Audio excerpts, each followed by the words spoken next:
Idiin. Ito ang technique ko eh. Sa mga customer ko, idiin mo tapos i-apply. Ayan. Dapat talaga mapataas. Dapat pataas. Ayan. So, ganyan po yung pag-apply po ng Hindi na mamaya Automax. ang pakila. I-compare natin.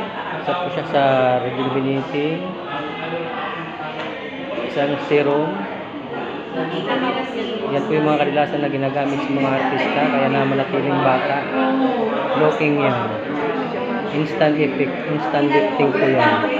Automax. So, ito po yung itsura ng Automax. Yan, yan po yung Automax. Nag-finalize niya, oo. At saka nag-clear yung clear ang ano niya.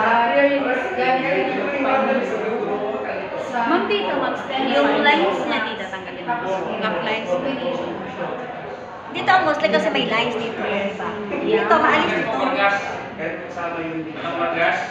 Mostly kasi, lalo na may edad na dito ang lines. Oo, totoo yun, ma'am.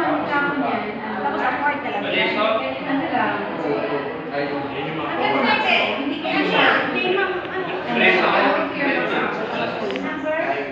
Nagpagal na sa akin ako kasi hindi ko masyado kailangan. Yung iba, yung tatulad nila, si Ma'am din, kailangan yan.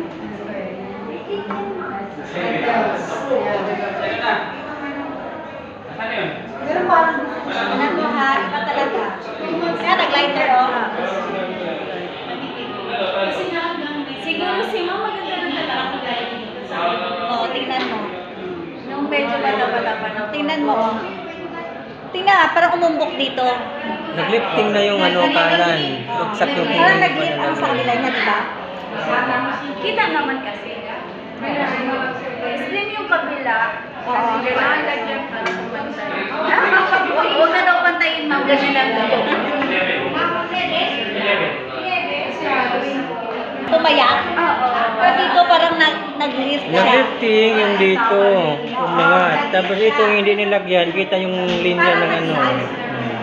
Sagi, bagsak. Sag ang kabila. So, instant effect. Oo. Ganyan. Kasi mga bukas, mag-explain kayo, there is isang ganong pala. Kaya ito ang ginamit niya. Ayan. Automax. Ayan. Automax. Zero.